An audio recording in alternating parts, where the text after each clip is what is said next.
विकास की रफ्तार तेज, लेकिन कर्ज की रफ्तार धीमी। वित्त मंत्रालय की रिपोर्ट में दिखी ये चिंता। वित्त मंत्रालय ने सोमवार को कहा कि चालू वित्त वर्ष में भारतीय अर्थव्यवस्था स्थिर रुख के साथ विकास के रास्ते पर आगे बढ़ रही है।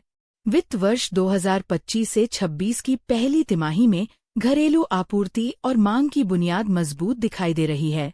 महंगाई दर नियंत्रण में रहने और मानसून की अच्छी प्रगति के कारण अर्थव्यवस्था दूसरी तिमाही में भी मजबूती से प्रवेश कर रही है। वैश्विक अस्थिरता और व्यापार अनिश्चितता का असर। हालांकि वैश्विक तनाव बढ़ा है, खासकर अमेरिका में कमजोर आर्थिक वृद्धि के चलते भारतीय निर्यात की मांग प्रभावित हो सकती है। अमेरिकी अर्थव्यवस्था की वृद्धि दर 2025 की पहली तिमाही में 0.5% घट गई है। मंत्रालय ने कहा कि अमेरिका के शुल्क नीति में अनिश्चितता भारत के व्यापार प्रदर्शन पर नकारात्मक प्रभाव डाल सकती है। कर्ज वृद्धि में नरमी चिंता का विषय।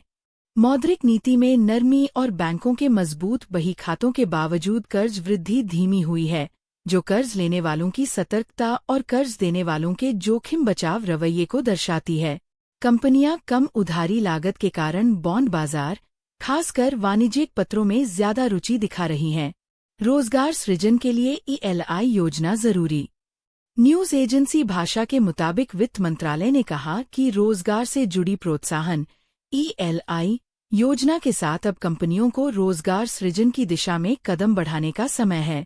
99,446 करोड़ रुपए के व्यय के साथ ये योजना अगले 2 वर्षों में 3.5 करोड़ से अधिक नौकरियां बनाने पर केंद्रित है। मजबूत घरेलू मांग और आर्थिक बुनियाद।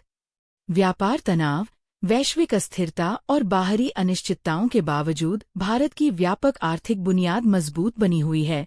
मजबूत घरेलू मांग, राजकोषीय सूझबूझ और मौद्रिक समर्थन के चलते भारत सबसे तेजी से बढ़ती प्रमुख अर्थव्यवस्थाओं में से एक बना रहेगा। वित्त वर्ष 2025 से 26 में 6.2 से 6.5% के बीच GDP वृद्धि अनुमान। विभिन्न सर्वेक्षणों और पूर्वानुमानों के अनुसार वित्त वर्ष 2025 से 26 में भारत की GDP वृद्धि दर 6.2 से 6.5% के बीच रहने का अनुमान है।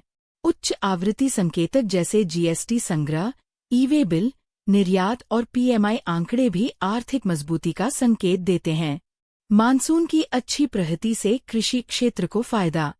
दक्षिण पश्चिम मानसून की अनुकूल प्रगति ने कृषि गतिविधियों को बढ़ावा दिया है, जिससे खरीफ की बुवाई पिछले वर्ष की तुलना में अधिक हुई है।